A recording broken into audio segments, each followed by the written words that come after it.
Thanks to everyone who supported us over on Patreon. If you want additional episodes every month, you need to go back us for at least just a minimum of $1 a month over at patreon.com/boardsandswords. Watch very closely now. 3, 2, 1. Bzow! Check that out. We want the fun.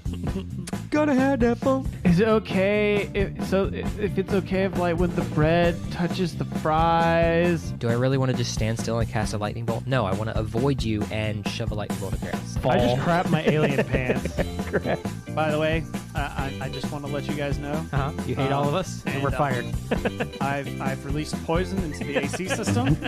You all have about 5 minutes left to live. So much news, like all this stuff to talk about. No, there's been some stuff, but it was all boring.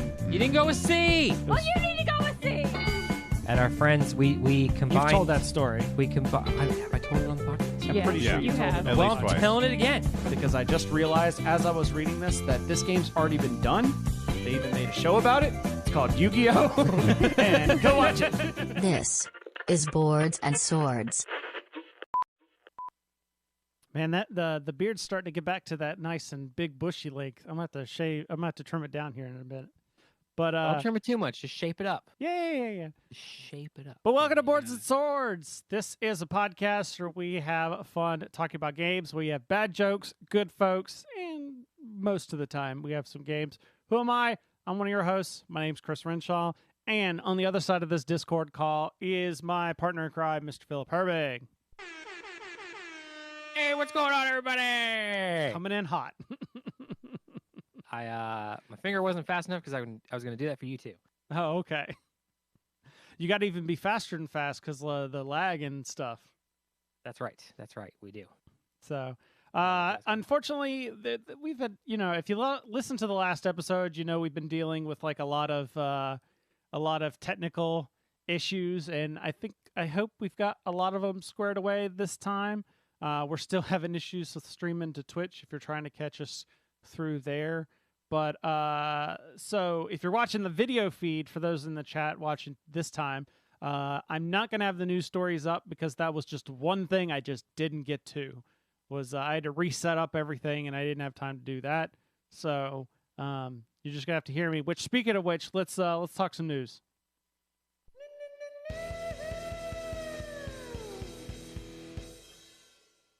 All right, so for this first news, speaking of people have been talking about the Spidey-Mans, some people were really excited back in Infinity War when they kind of showed Spider-Man's Spidey sense.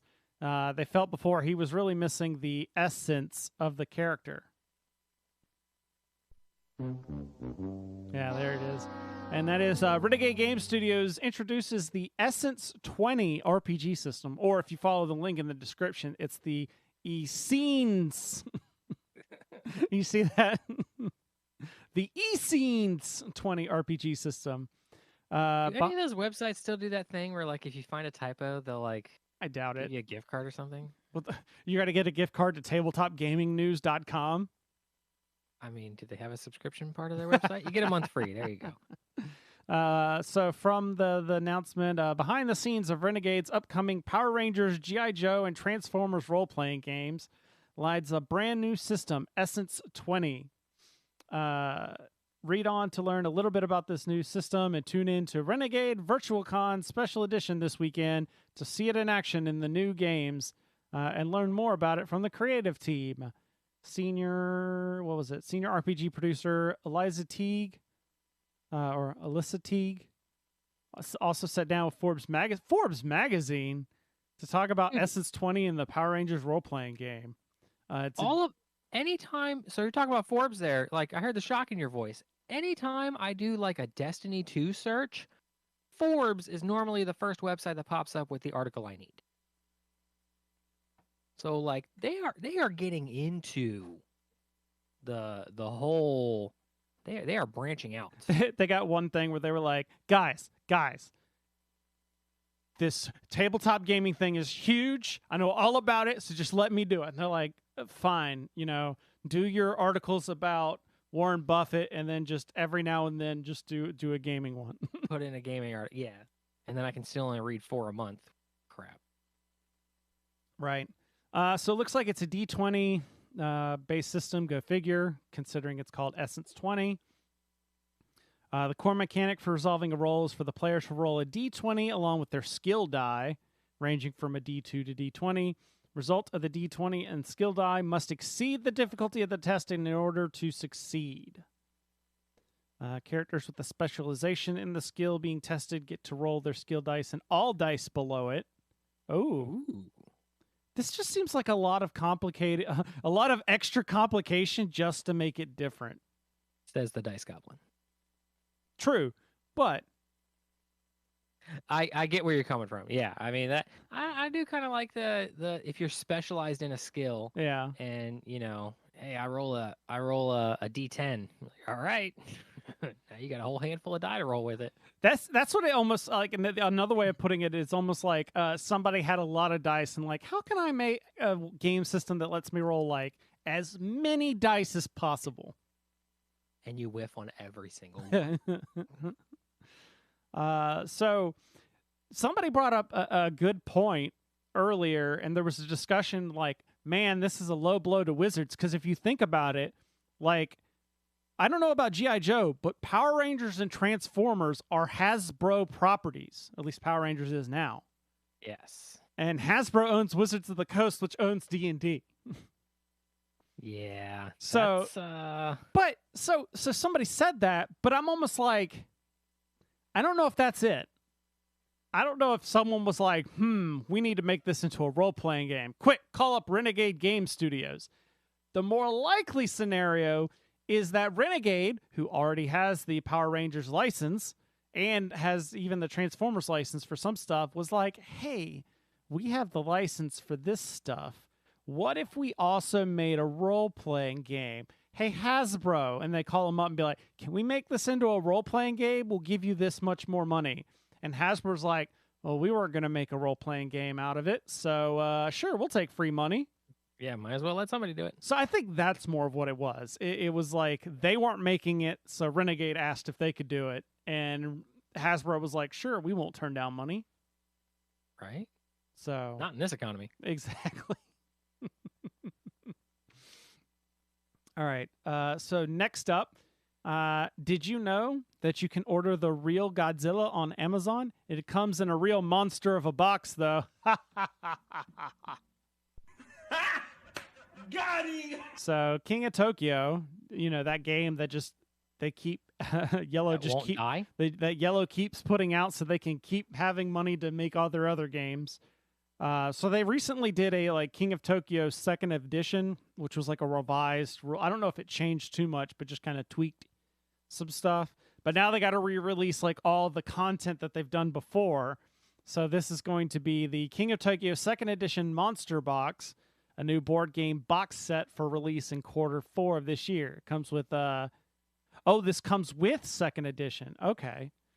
Because I was wondering, I was like, for all the stuff that because it also comes with Power Up and the Halloween expansions, which I know the Power Up expansion is a lot of people enjoy because it gives you these evolution cards that kind of gives you more abilities and stuff. And I saw that the box was retailing for $69.99, and I was like, that's a lot for just a bunch of expansions. But now I see it comes with the base game as well. It's also going to come with a baby Gigazord that has its own evolution cards, as well as 11 exclusive cards to the box set and a new dice tray. Ooh. So if you love everything about King of Tokyo, then you should definitely pick up this monster box. Yeah, I was going through we're getting close to Gen Con time where like the news is kind of drying up a little bit right before like everyone's holding back because we're about to get like the big Gen Con release stuff. Yeah. In fact, we need to talk if we're going to do another FFG stream. As long as they don't bomb. I know, right? So, well, we'll have to. I haven't even looked to see if they're doing one and when it is. So I got to look that up. So more to come on that. Maybe not by next episode. I don't know. I think Gen Con's in like 2 weeks. I think actually in 2 weeks, our next live recording will be like after Gen Con ends. Which, by the way, I just got to say, going through August, and especially now, like right in through now, where I I don't want to go on Facebook anymore because I keep getting all the, and not for the reason you might think of, not having to do with like political or other things. I just don't want to go because they always at the top of the screen is like, hey, remember 2 years ago, 3 years ago, 4 years ago when you were at Gen Con? Or It's now, like, hey, shut up. because Gen Con's moved through different weeks, so there's always at least like a week where it's showing me pictures of us at Gen Con. And then now that we've moved into September, it was showing me like, hey, remember Nova Open? Yeah. And I'm just like, See, Rusty Beetle's got it right. Is FFG going to do an FFG stream? I know. That's why I was saying I got to look into it. Oh, he also mentioned the publisher would have hit up the company with the idea this isn't a huge profit market, or there isn't a huge profit margin with RPGs. And I don't see Hasbro actively researching an RPG instead of another toy. Yeah, because I saw the tweet where they were talking about like this. Somebody responded like, yeah, rumors are that Hasbro's trying to sell off Wizards of the Coast. But I was like, I didn't want to say anything because I didn't have the exact data to back it up. But I know it's out there. In that I want to say that Wizards in the Hasbro games like line was like the most profitable part of their business last year. I don't see them just like giving that up, you know? Like Asmodee might buy them. No, I don't think Asmodee. Buy everything else. No, this is one of those where it would be the other way. Like Hasbro would buy Asmodee. Would buy Asmodee. Yeah, when you're talking like I've seen the Hasbro balance sheets. I used them for in my business class. I had to do like analyzing the annual report stuff. Yeah, I've seen the sheets that they deal with. No, it's one of those ones where you're seeing thousands of dollars and there's the little note that says, oh, by the way, you know, every dollar is $1 million. Oh, yeah. Where you say like, oh, it's $1,000. No, that means $1 billion. 1 billion. Yeah. So moving on. I had a thought that was, why don't we call limo drivers by their much cooler name, which is autopilots?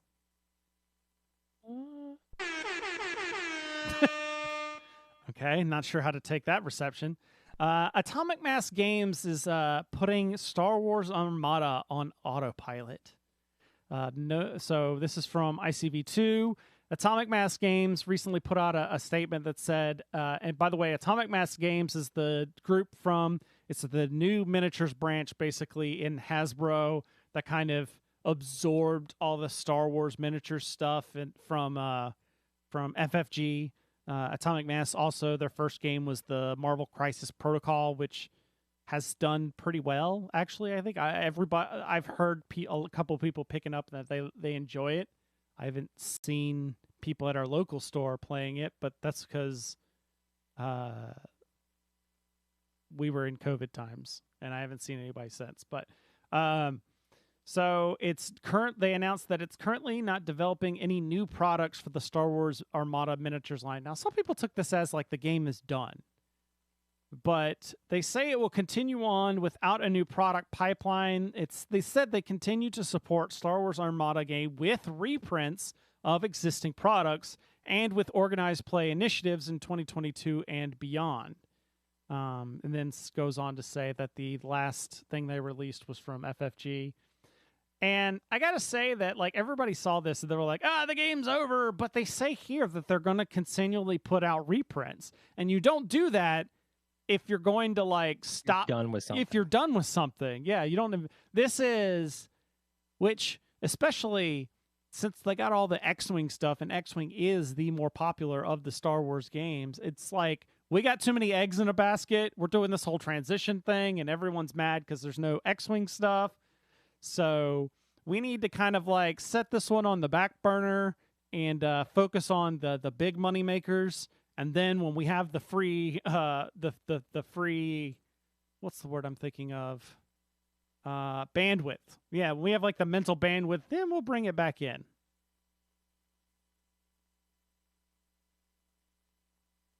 Yeah, Rusty Beetle says that's the problem with the minis game based on IP that isn't as popular as it used to be, or where there isn't a lot of new ships.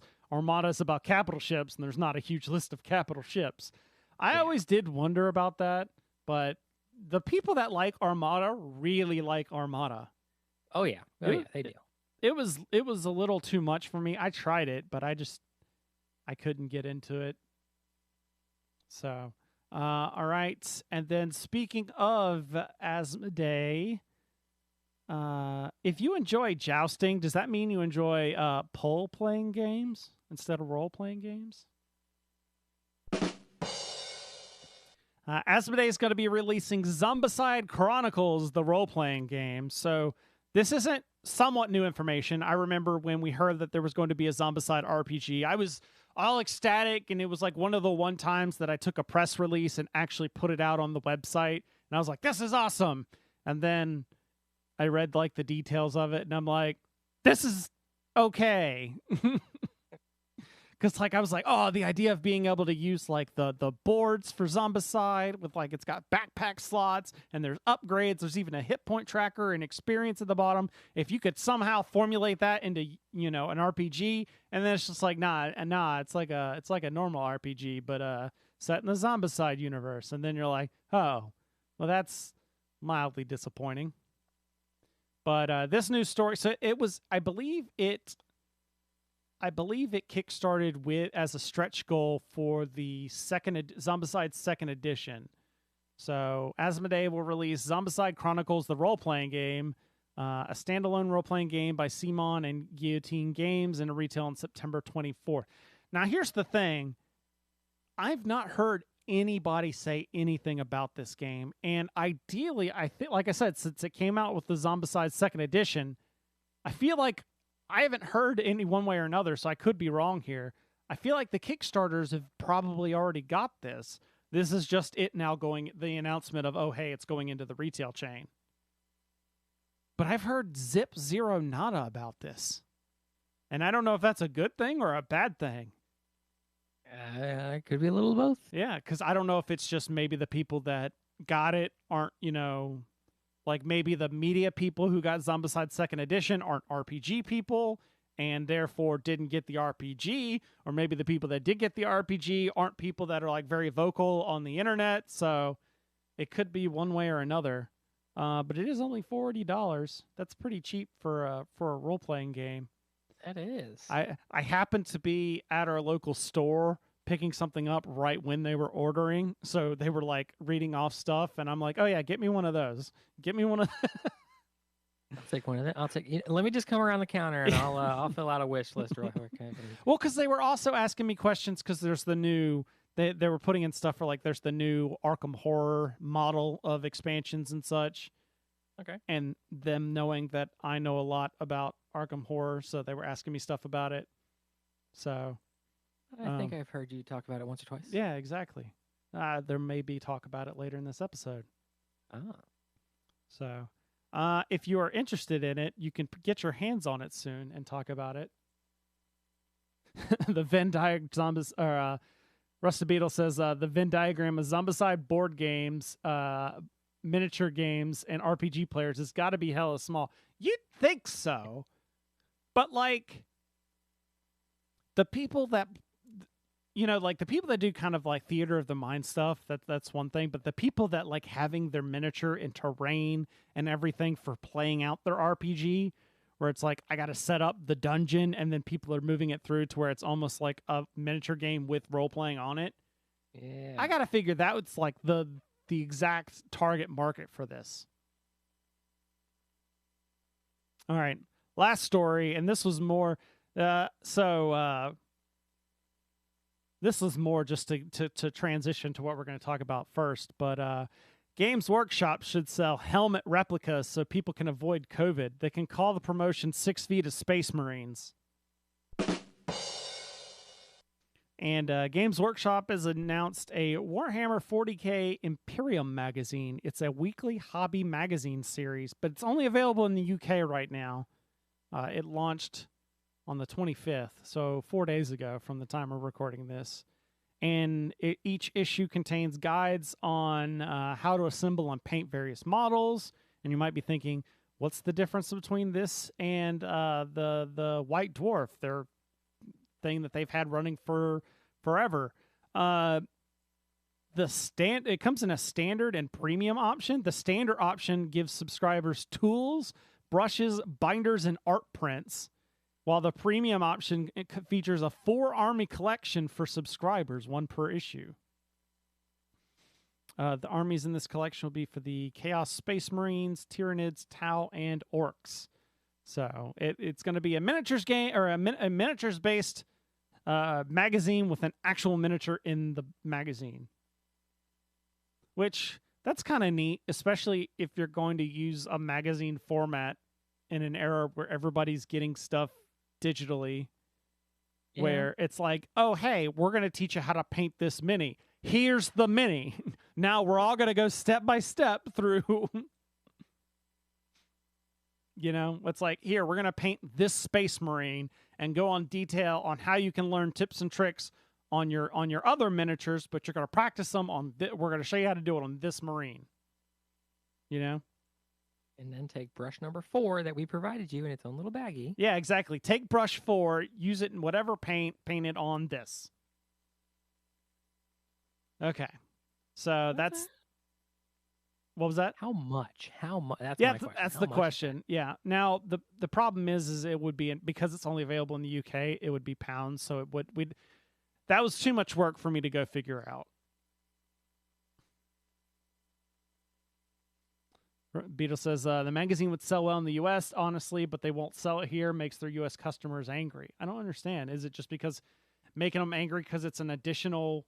But they won't sell it here, making them angry. It says the magazine is being published by Hatchet Partworks, and they're currently working on launching the magazine in other parts of the world. So, yeah, Hoser 40K says a Space Marine paint by number set. Whoa. Whoa.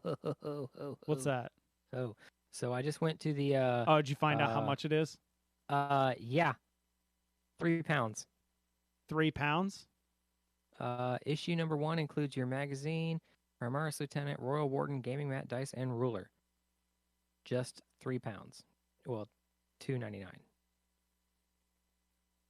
What? That is $4. Yeah, $4.13. That's Well, they did say 1 mini per issue. 1 mini per, yeah. And I imagine it's like the White Dwarf, or they're usually like 8 or 9, but they're usually like thick, like a bunch of different pieces of art and information. This is probably like more of a pamphlet. Like here's some sheets on it, and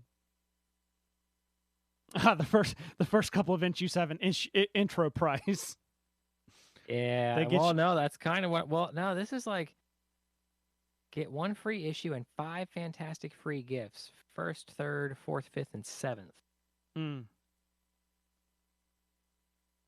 You get a painting handle, the brush set. Oh yeah, so the premium, it's spread out across at least 7 different issues. That's also, you got to imagine that it would probably, like, the company is probably in the UK and the magazine thus being printed in the UK, which is why it makes sense, probably shipping wise. Once you start doing cross international boundaries, then those numbers are going up, which is also probably why they're launching it, or they're not launching, they're only launching in the UK at this point. So, okay. For those of you who don't care about Games Workshop, I'm sorry, but you're going to hear a little more about it for the next at least 10 minutes or so. And that's because, so I've been all in, for those that have been keeping track, I have been all in on the 40K stuff. I got a combat patrol that I've been painting. I kind of stalled on it for a little bit because I wasn't sure how I was going to finish up kind of the details on the models, because the army I'm painting, the Grey Knights, they didn't have the codex out for it. Well, they finally launched the Grey Knights codex, so I picked it up, and so I've been finishing up that stuff. So I've been all in on the Space Marines and everything, and that, you know, that's been taking up time because our local shop is about to do an escalation league, which is like perfect for me. Because the way it works is you start with the combat patrol size, which is, you know, basically half of what a normal 40K army is, but it's also the exact amount of stuff that I have. and you start and you play for like the first month with just that, and then the second month's like, okay, we're gonna bump up the numbers a little bit, and then after that we'll bump them up even more, so that like your army slowly builds up. So for me, it's like, okay, I made the first big purchase, and now I only have to buy chunks of like what's the next piece I'm gonna buy, and I don't have to like dump, like hundreds of dollars at once to get, like $1,000 at once just to get the a full army stuff.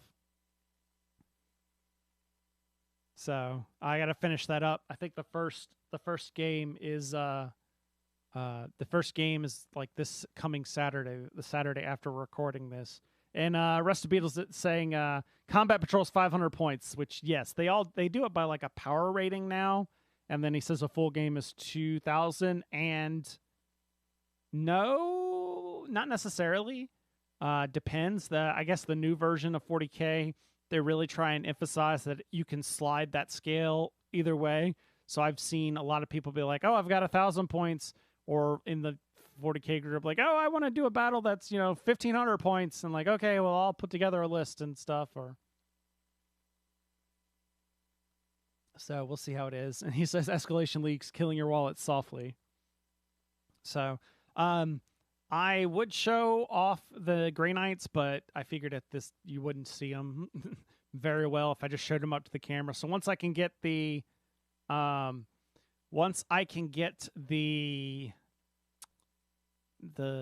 video working to where I can show pictures on my computer, I'll make sure and take a bunch of screenshots. Plus, they'll be hopefully done by then, and I can put them up on here for people to see. And yes, Hoser 40K, I will have to give a battle report of my games. I may be trying to. So I've been doing a whole lot with experimenting with how to get my camera set up better over positioning over tables and stuff. If you saw our Rivals video, you know that shot was kind of terrible, and so I bought like some adapter to help me get the camera more over a table, because I want to be able to take my camcorder with me to the store, and assuming the person I'm playing is okay with it, like record me playing my 40K games and put those up on the YouTube channel as well. You need to do your battle reports like Starship Troopers. Oh, it's been a while, so you have to tell me, what do you mean? All the news reports that were in the in the middle of the movie, like, breaking news straight from the front, we go live. I put the camera down at eye level, and I'm like, we're getting really toasted here. Land out there is an ugly planet, a bug planet. Oh, I'm dying. Would you like to know more? Speaking of which, I started off with all that just to say that, I've had Space Marines on the brain, and last week they released, we talked about it about a month or two ago, the Warhammer Plus, and I signed up for it. It took me a sec to figure out, because there's not like, the service is called Warhammer Plus because it's a whole bunch of different tools and things. So like I was like, okay, Warhammer Plus, I've seen like an app to like watch the shows, and it didn't show up. And so I like started watching on the browser, and that was a terrible way to do it. And then realized that, they made a separate Warhammer TV app, and was able to log in through that instead. So that took me a little bit to figure out. But yeah, I've only watched, there was just one series that was called Angels of Death. And after I watched it, I was like, Philip, you need to watch this. Yes, that was, there was a lot of exposition. Is that the word I'm looking for? A lot of exposition in that episode. A lot of like getting background of everyone. But like very little story. Yeah. So it was so I will say, there's nothing about this that's going to be like, if you have zero interest in Warhammer, this is not going to get you to you're not going to have a care about this. But if you've always thought that like the setting of Warhammer was cool, but maybe not enough to get into the game, you would probably enjoy this. And it's only $6 a month. So having subscribe for 12 months, you get a mini. That's true. So maybe in like 20 years you'd have enough to have to have an army. But it's all about the Blood Angels, which nobody kill me if I get this wrong, but apparently the Blood Angels have like a secret curse that drives them to go insane, and so their brotherhood is all about like kind of keeping that in check. But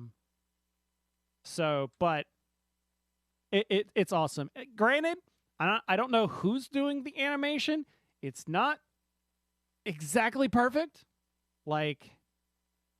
Which I think kind of I don't know. I liked that. Like was. Now it almost reminded me of back in the late 90s, there was a Starship Troopers CGI show. Kind of reminded me of that animation style. Now we're not talking like terrible CGI in the sense like if you take the scale of CGI between like let's say Pixar, I would say the other end of that CGI scale would be like the original reboot.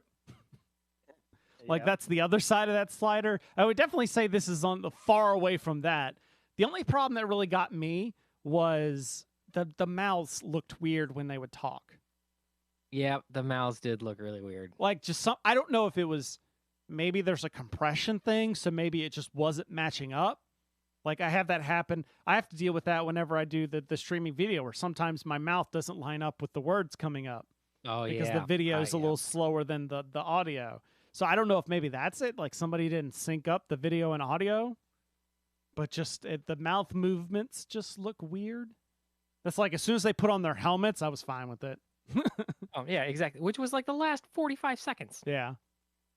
And that's the other thing. It was short. It was only like what, like 18 minutes. Yeah, nice. It was a real short like get through there.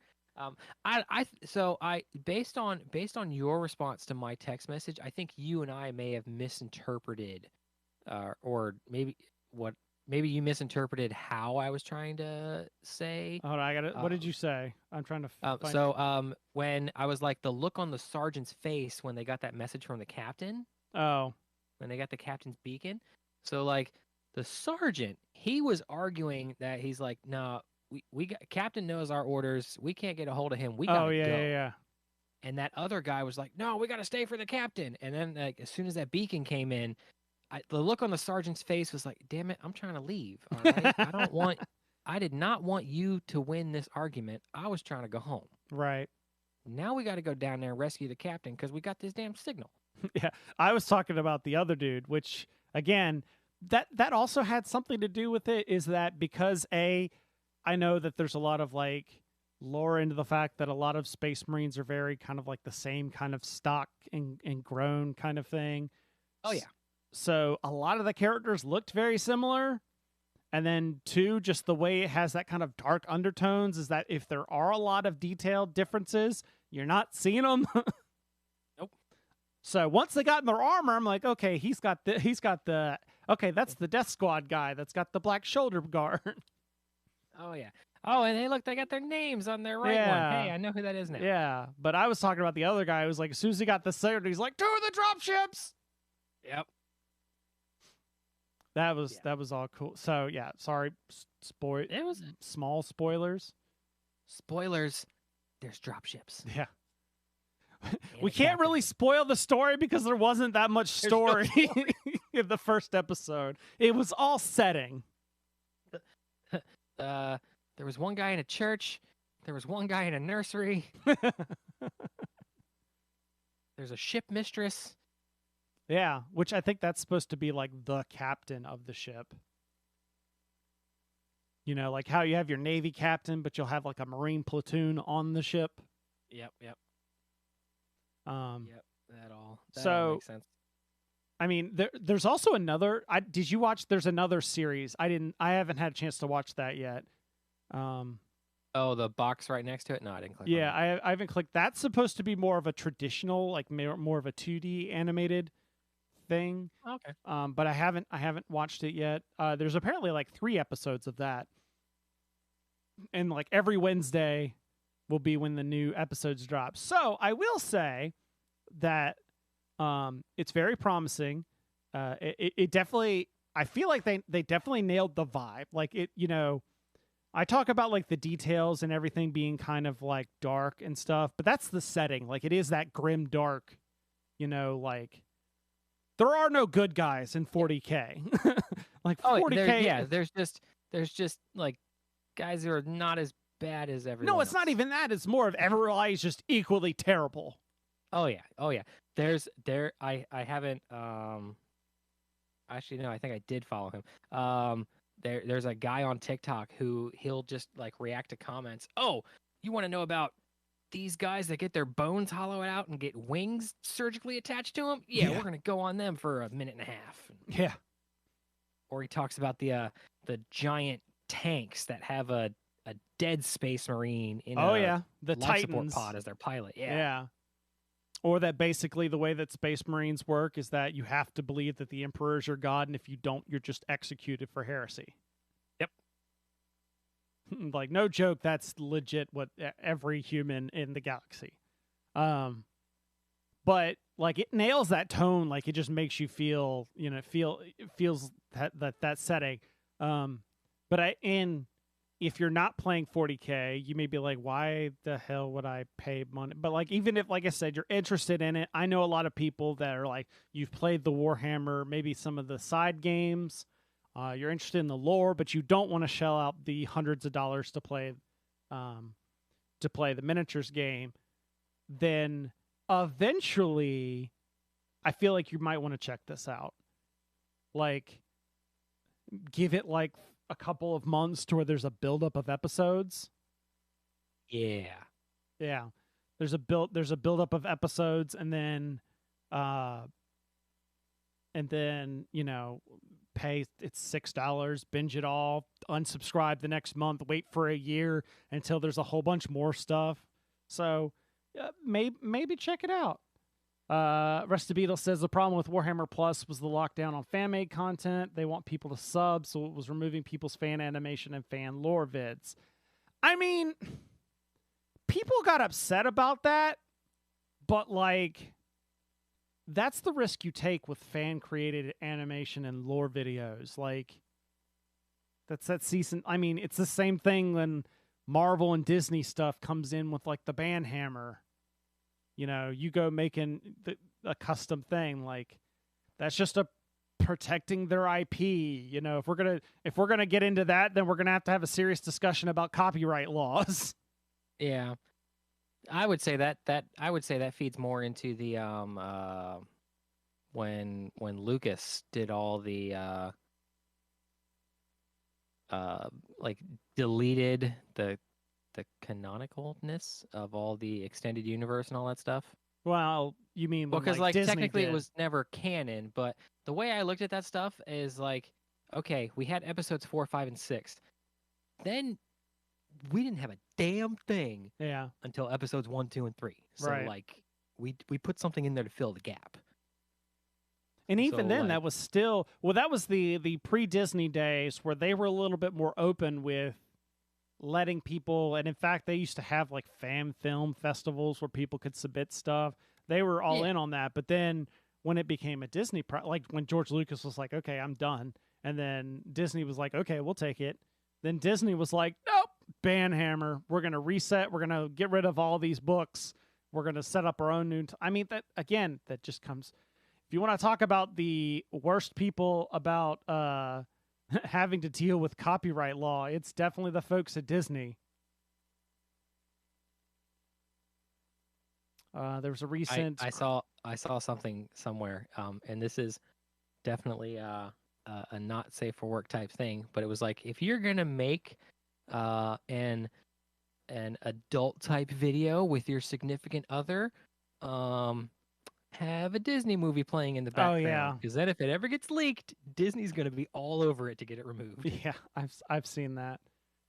There was a recent crackdown on 3D print file sharing of GW adjacent models. Again, this is you coming back to like, we're coming back around to it's their IP, you know, it's up to them to protect that IP. It's the same as if somebody was making counterfeit copies of Gloomhaven or Pandemic or something, and Asmodee and Cephalofair shut that down. It's kind of in that same vein.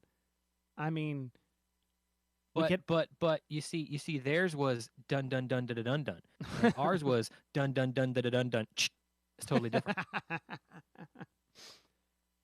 They used to be bad about killing fan content. Then they got better the past few years with better community outreach. It looks like they're backslide. I think the problem is just expectations. You just gotta work it out. But like, look, we appreciate that you like making stuff about us, but we're trying to develop something here. So here's what's acceptable. Here's what's not acceptable.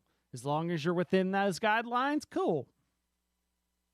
Also, Renegade if you want had to deal with that with the Power Rangers game, because there's a there's a mass of people making custom, so like Kamen Rider, the other series that kind of runs along Super Sentai. There's people making Kamen Rider cards in the exact format of the Power Rangers cards, and a lot of people are like, "Hey, that's cool. Be careful, because if somehow, some way, Renegade gets a license to do Kamen Rider stuff, and then people are going to be like, well, hang on, isn't this dude's card? Nope, that's not official." Same thing with people were doing. Right. They were making cards for Ranger teams that weren't out yet. And it was like, hey, guys, we kind of got to really chill out on that, because that was our idea, and you took it first. Damn it. Yeah, and Rusty Beetle's bringing the point about like the community relations and shutting down the community. I think that the easy answer to this is just you find those folks that have been doing really well with making those animations and lore, and you just hire them to write stuff. Like, okay, well, you've done a lot to the community, so we don't want separate stuff. So if you're willing to help us out and making official stuff, as long as we get a say in that, yes, this is cool, then why don't you come work on our official projects? And I feel like that could give you a lot of community goodwill, Like, find some of the people that have done some of the storytelling online and be like, hey, well, why don't you write like a series for us? We'll give you some money. Here's some money. And then the more people that subscribe, the more they could do that. Yeah, exactly. So, for those that don't care about Games Workshop, you can come back in now.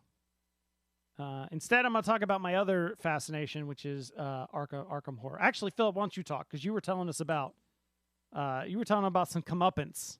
Yes. I had a very, very hard dose of karma. Back, I don't know if people remember, back in the days of like the oldie roller skating rink, a lot of the arcade cabinets would have the like, cheaters never win type thing. I remember that. Yeah. So, play this RTS called Ashes of the Singularity. It's a great game. Huh? Is this new? I mean, I got it last year. Oh, okay. Haven't really talked about it much, just because it's got a great story. It's got a whole lot of stuff going on. So I always, all of these games, I like to play them on the easiest level first, just so I can like actually win and progress the story and figure out everything the heck that's going on. So I'm on the next to last mission of the last campaign in the entire story. I'm like, all right, great. I'm playing this one faction, and I'm surrounded by 5 other AIs that are all of the same faction, and I just keep getting overwhelmed. The one thing I was extremely mad at myself about was I restarted my 4th restart for my first time playing this mission. My 4th restart, there's a little timer in the corner, keeps ticking up, let you know how long you've played. I finally logged out at 302 minutes. Ooh. Yeah. For those of you math challenged, that's 5 hours of playing this game. So what I would do is like I would surround my base with turrets and then try to beef up some armies to go and fend off attacks and keep rebuilding the turrets and da-da-da. And I finally got to a point where I was kind of cool and I could start pushing. And then I saw I'd been playing for 5 hours and I was like, all right, I got to go. I didn't save. Oh, Yeah. was So that like, on I could just purpose never, or? No, this was like 5 a.m. after having been up the entire rest of the day before that. So yeah, it was complete brain fart. Didn't save. So I go back in and I'm through like 8 different restarts and I just keep getting my ass handed to me every single time. Keep getting overrun. And it's never from the same direction. Like the game switched that up perfectly, but I could never anticipate. And I could never, like, my resource management wasn't good. The resource management in the game is actually kind of interesting because everything is in, you do have a stockpile of resources, but then, like, you're gaining resources at materials per second. And whenever you want to build something, be it ships or buildings or whatever, those have this is going to cost you 300 material, which is going to equate to 6 material per second. And if you start building a whole bunch of stuff and you go into negative materials per second, sometimes your stockpile can just die without you even realizing it. That's where I kept getting bombarded. So the stuff will keep building. It'll just keep building really slow. So I'd always get run over while I'm trying to build up forces. So anyway, I'm looking into, I went through some of the menus and I was looking at some stuff and I saw a section on modding. And I was like, all right, you can mod the game, which means you get access to the core game files. So you could have like invincible units. And so I did all the research. I found the file. I got a file editor. I went and for my faction, all of my, whatever it cost in a resource, I dropped down to 1 and I put build times down to 1 second. Oh no, I can already see this coming. Yeah, so I won that level. It did take me a little while because I'm a perfectionist in the way I wanted to do everything and all that stuff. But yeah, so then I beat that mission. I'm like, all right, boom, last mission, let's do this. I get in there and I've got 2 of the. So my faction was the substrate, and the other faction of the game is the post-human coalition. One of the post-human guys is actually my creator of the character I was playing. So he's like, I got to help defend you because we're trying to fight off this actual 3rd big evil that's out there. And so we go through, but yeah, we're doing great. All of a sudden, I'm just getting bum rushed. I mean, this thing is. Rusty Beal is right. A research. It's almost. I just get bum. I mean, this thing is like. I'm all of a sudden like 8 juggernauts, which are like the highest tier capital ship, come out of the fog of war. I'm like, where are these coming from? So boom, I'm throwing out juggernauts and I'm killing them, and more just keep coming in. I didn't realize. So when you changed it, it changed for everybody? For every single substrate in the damn game. Yep. That's great. Yep. Every single substrate in the damn game pulls from the same CSV file. Yeah. As soon as you started describing it, I was like, "Oh, I bet I know what's going on." Yeah. So, as soon as I like kind of realized that, I was like, "All right, screw it." I took all of my shipyards. I set their because you can set like where the ships go after they get created. Right. I was like, all right, every single one of you is just going straight for the middle of the enemy base, and that's where you're gonna go. Not remembering, well, I'm kind of remembering, but not thinking it was going to happen this fast. Of the 1 second build time on all that, I put them all to the highest tier juggernaut, and I hit repeat. I crashed my computer.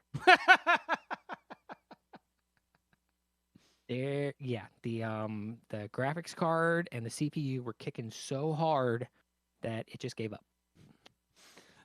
Okay, guys, I'm done.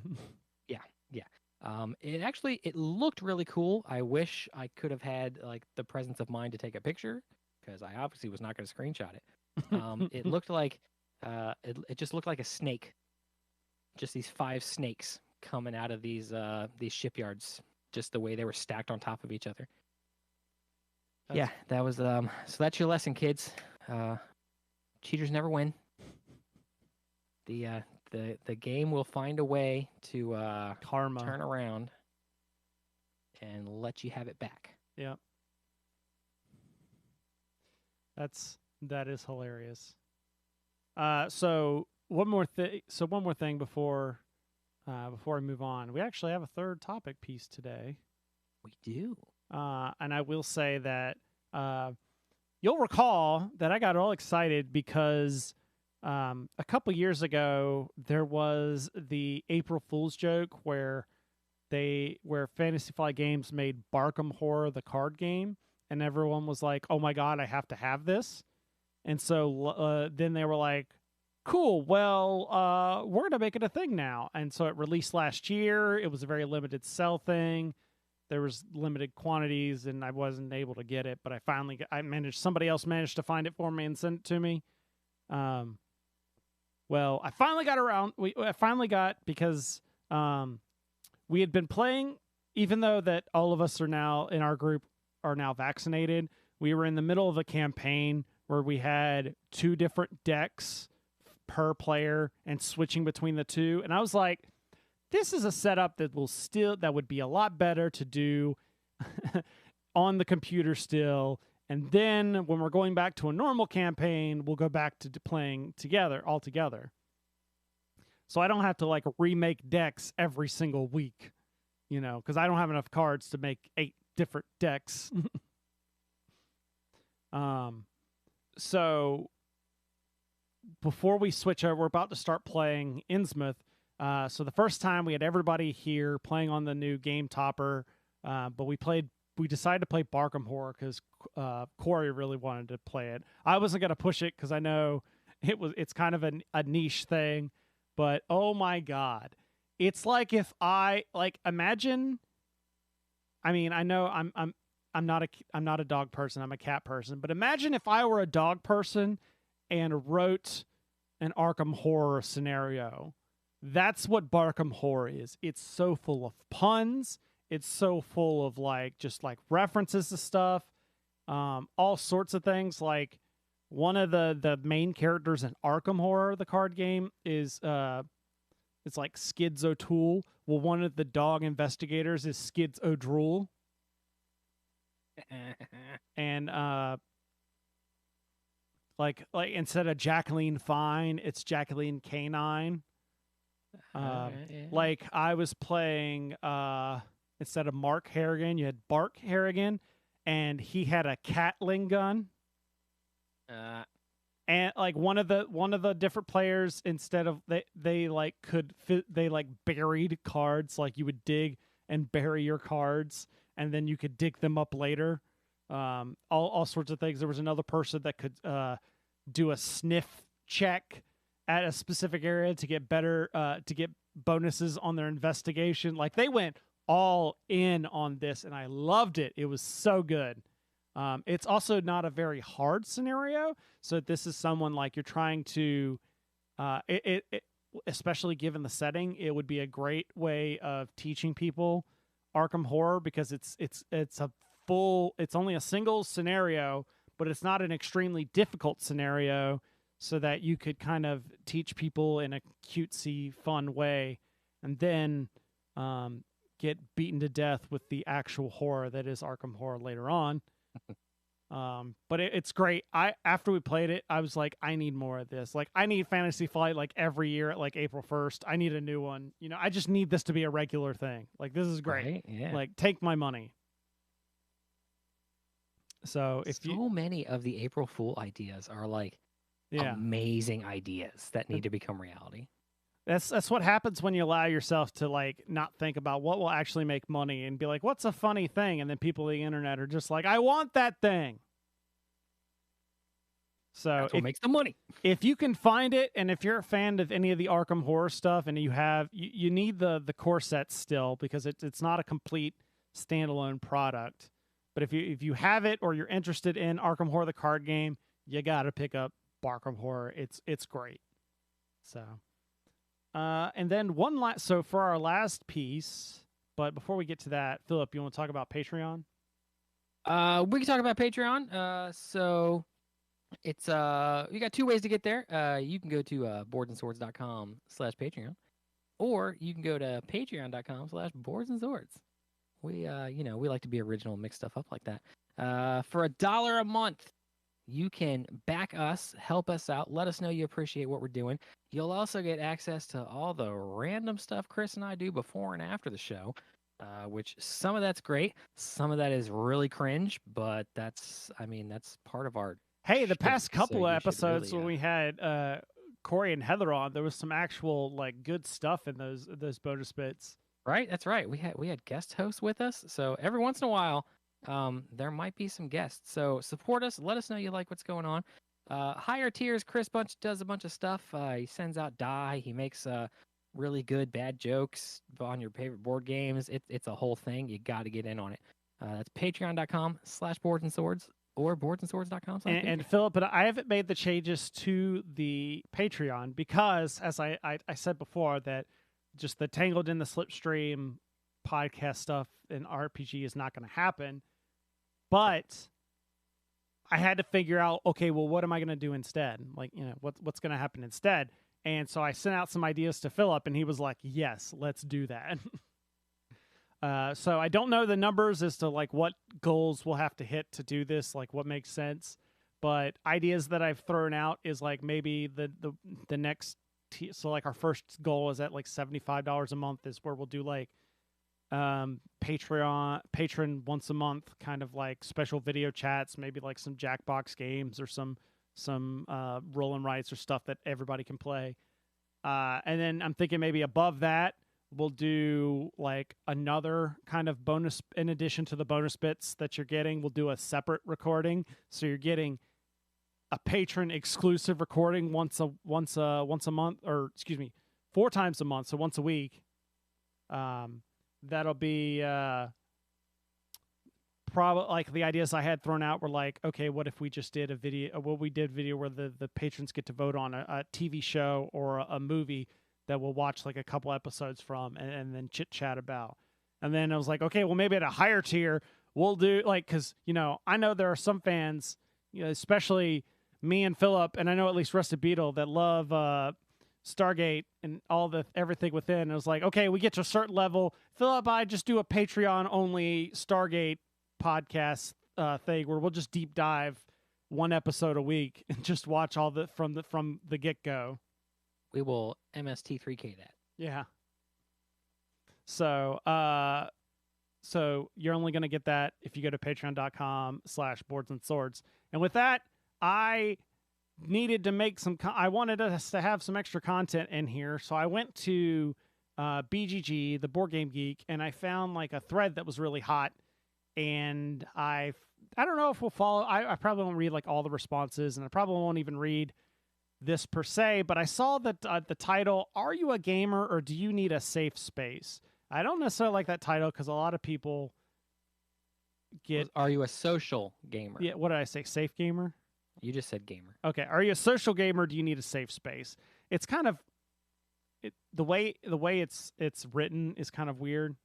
But basically, and there's a thing in here where the guy's like, they picked up a copy of a game and they had played it, didn't like it, but then like they played it again with like their heart, like their core group of fans, and it turns out they really liked the game. And this had been a couple of times. There have been a couple of times they played a game with just random people and it was terrible, but then they played it with like their group of friends and turns out they really enjoyed it. So that's kind of the core gist is, are you the type of person that will just kind of play with anybody, or do you like playing with like just your groups of friends?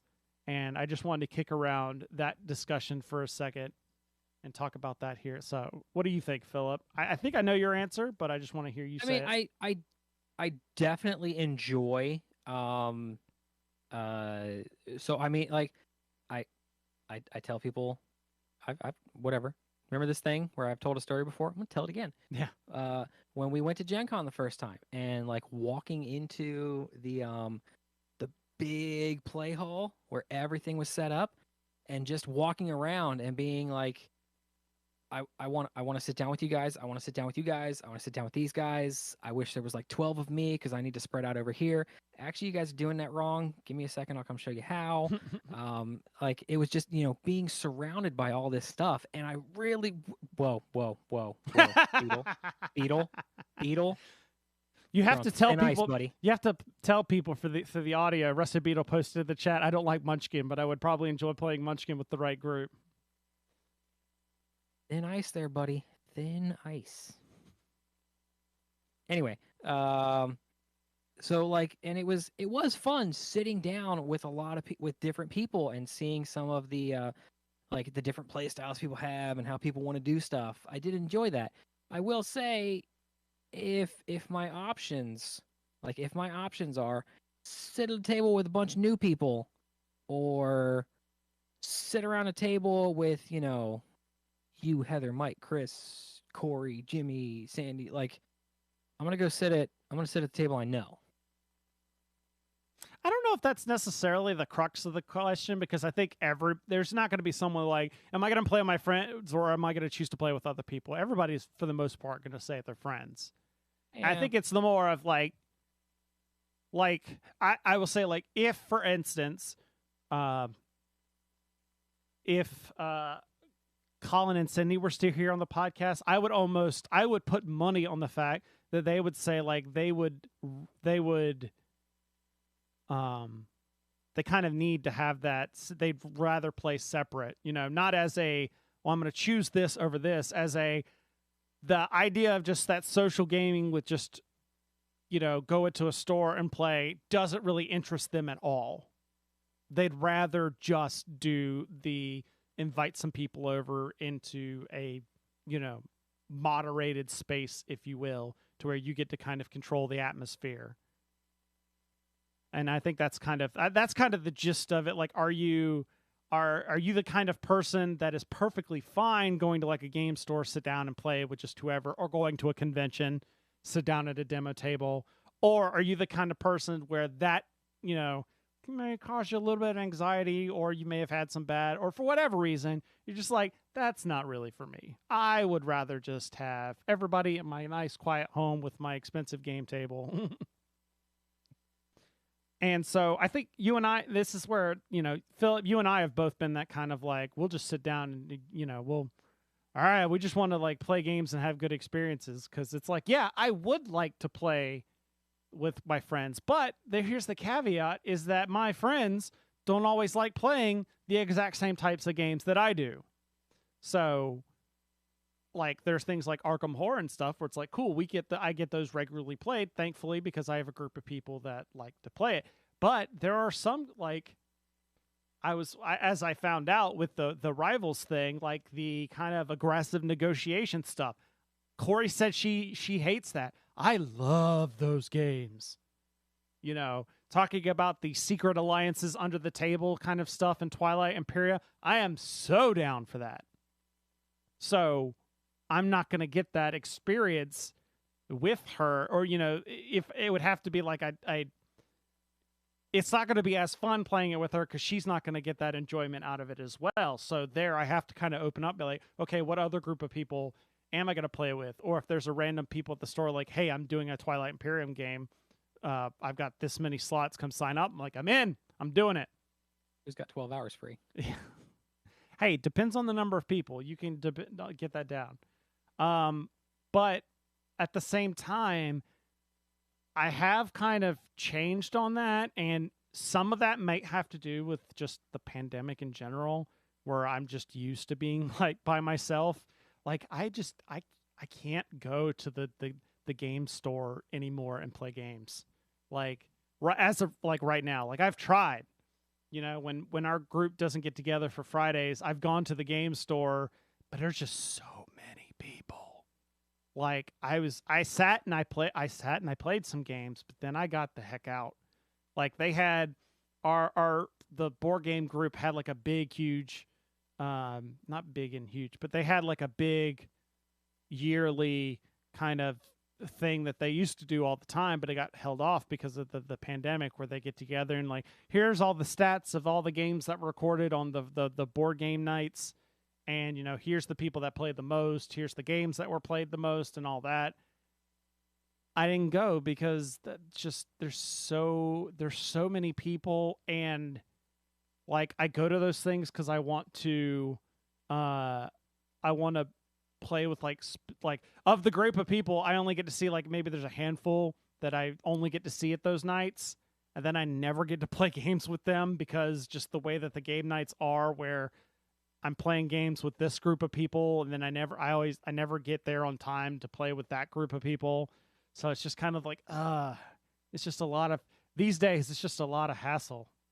And yes, I saw that comment in the live stream. Philip, you there? I am there. I am there. Yeah, that comment Chris was talking about. We're not going to talk about it because if you missed the live stream, sorry, folks. Yeah. So, will going to Gen Con change your outlook? Yeah, see, that's the thing is, given all of this, what's Gen Con going to be like? Well, fortunately, I got a year to figure that out. Because I'm not going this year. I know I said at the beginning of the year, I was hoping PAX Unplugged, but the way things are slogging, I'm starting to wonder if that's going to be a thing. Like, we're getting into the point where there's going to be these huge conventions, and it's really going to be we're going to really see over the next month or so. Like, I have a feeling things are going to get really bad before they get better. You know what I mean? Yeah. I've been watching that. So, Recipe has got a good question. What's our next con? Our next con is Dirtbags Invitational Online. Everyone stays in their own house, and we stream on Twitch. That's about the way it's going these days. Well, I don't know. Like I said, I was hoping it was going to be PAX Unplugged. I'm gonna get real jealous because a couple of our friends are going to Gen Con, which I think is in 2 weeks. And although I wouldn't want to be there, I am going to be super jealous. So I am like, that's like I told Ashley, it was like, can you ever be 100% completely confident in decision and yet still be extremely jealous of somebody making the opposite decision? Yeah. So, because that's where I'm at. So PAX Unplugged is in the wait and see. I'm really hoping. So I've been talking to Beetle on our Slack about Adepticon. It's like a big, huge miniatures convention. Like think Warhammer and like the Simon miniature stuff and all those kind of things. Like, do you remember that one? There was the one time we went to Nova where we just went up and for the day. Like the first time we went to Nova. And we just kind of that was the one in the with all the circle. Yeah, the one where we like circular hotel. Yes, where we got to basically like bypass the desk to where we didn't have to pay. The one where we totally did not do that. I don't know what the hell you're talking about, Chris. Well, it's all right. We weren't getting into anything. We weren't getting into anything. It's not like we were paying it. We weren't getting into any of the events or anything. Okay. Yeah, where it was there was like all the so there's basically like that. There's Adepticon, which is like the Gen Con of miniatures tournaments and games and stuff. But that's in like the end of March next year. So I'm a little more hopeful about that. Yeah, because that one game would have got my money. Which one was it? Hang on. Ogre. Oh yeah. That would have got my money, but all the minis were like heavy cardboard. Yeah. If they had been plastic, they would have got my money. I'm telling you, man. You just got to come play Warhammer with me. Okay, yeah, but those are like $100 a piece. This was $100 for the whole thing. Well, I mean, you've got the start of an army here that you haven't even finished putting together.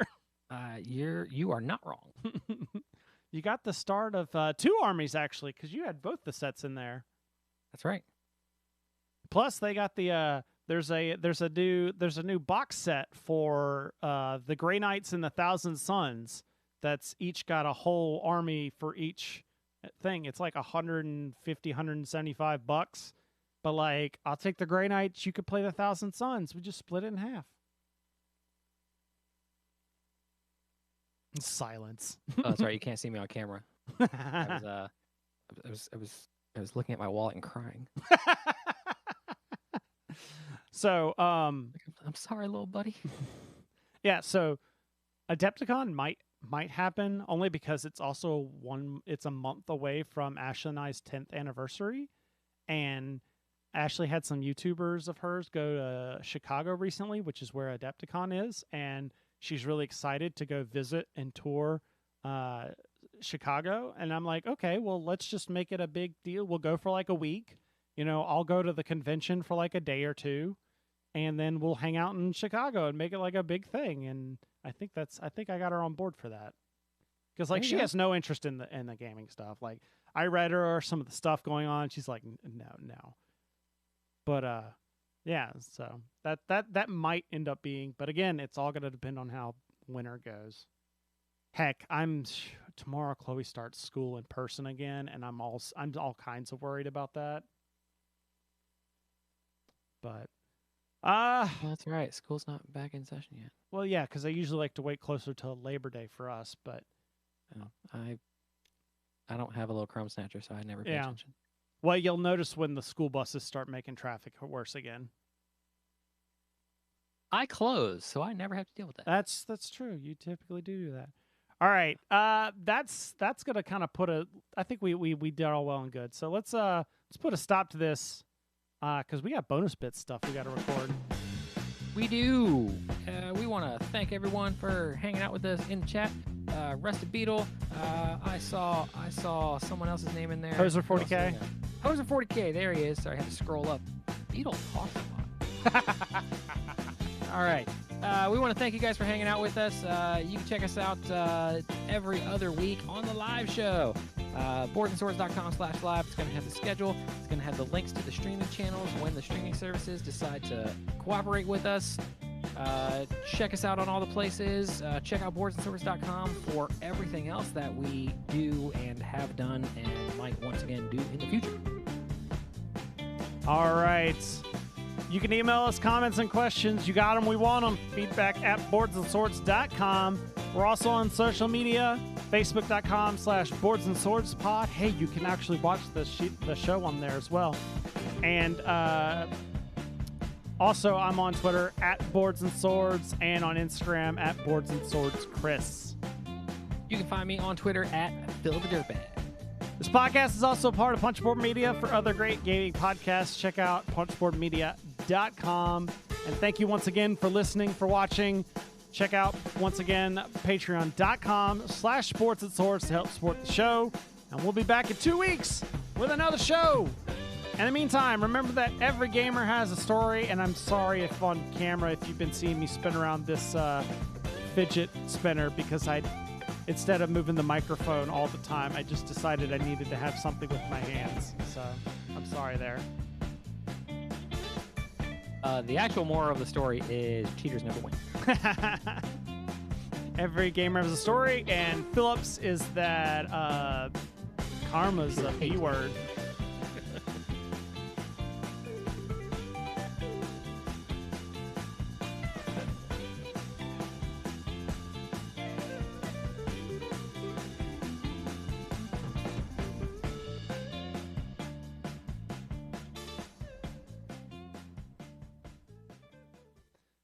All right, everybody. Thank you for watching. I'm going to shut down the stream now, turn that timer off. Thank you again.